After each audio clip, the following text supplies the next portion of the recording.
Any other questions? Yes. Did you want?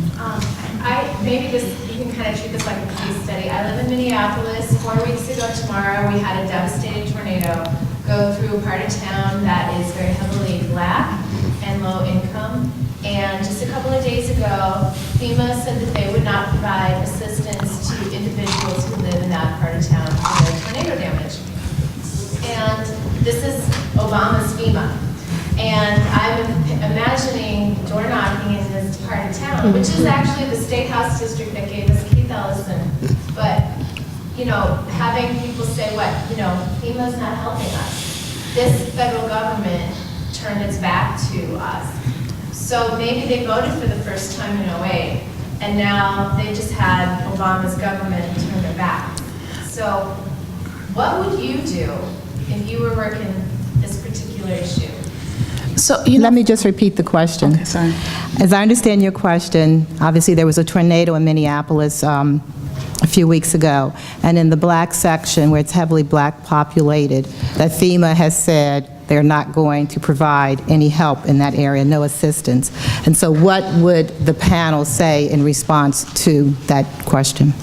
So, you know, the squeaky wheel is the one that gets the oil, right? And one thing that I think generally we could do better on our side of the movement is to be the loud, obnoxious voice out front talking about everything. You know, like if you turn on any mainstream media network, you are going to see endless streams of Michelle Bachmann, of Tea Party this, you know. And at a certain point, you know, you realize like the media wants what's kind of salacious, what's sexy, what's interesting, what's edgy. Saying, hey, you know what, there was a tornado, why isn't anybody here to help? That's not going to get it. But saying, you know what, look at what happened in Hurricane Katrina. Look at what happened in New Orleans. Look at what FEMA didn't do then. Look at how people are still suffering, still trying to rebuild our communities. It's happening right here. Why aren't you doing something? Make people accountable and leverage that voice. You know, it's like we have a tremendous power if we just open our mouths and get out there and say something. You know, like we don't even have to do much, just say something and leverage that voice, you know. And it's like if we create this kind of movement where people can't help but listen to us, then you're going to start seeing some change at the policy level as well, you know. But you have to think about how are dynamics altered by, you know, like, so what's the perception? It's like, if you're not talking about something, if I don't know you have a problem, if you're not making a big fuss, I'm going to pay attention to the people that are knocking down my door, screaming every which way, driving me crazy because they won't let me ignore them.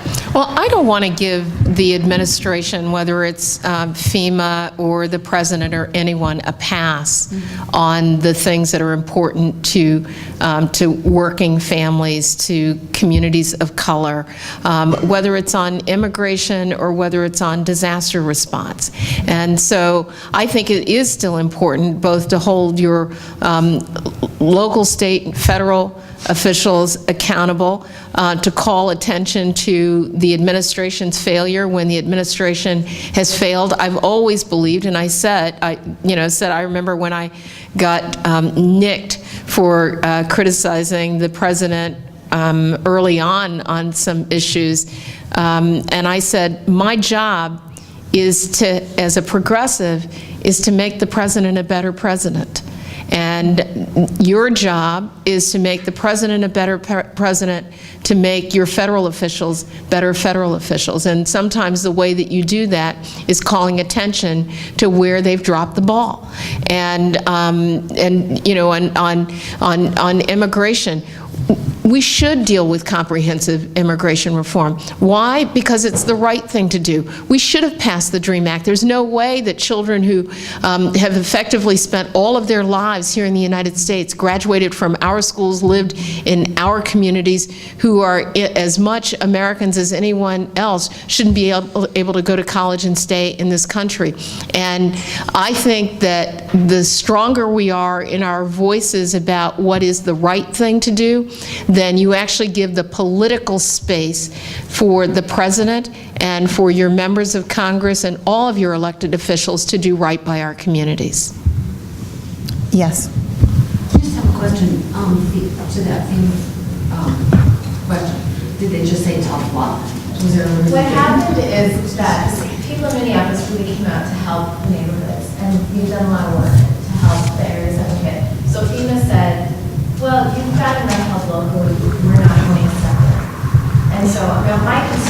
that people in that neighborhood, would say, why should we vote when they're not helping us when we need it the most? FEMA's on record for saying that. Yeah, in fact, R.T. Ryback, our mayor, who chaired Obama's campaign in Minnesota, is going to D.C. this week to talk to him about it.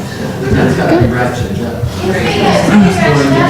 that wasn't even my question, was like, what do you do when you're door knocking in North Minneapolis and someone says, I'm not going to vote because the federal government didn't come out to help us when the tornado. Perception will be that FEMA was in Joplin, which is predominantly white, and you see it on the screen, and then the tornado hits that area, predominantly black, and that's just going to be a disaster for 2012. But hopefully that will be resolved before it becomes a lasting, I mean, hopefully that the mayor can get involved and talk to the president and FEMA will rectify the situation, hopefully before then.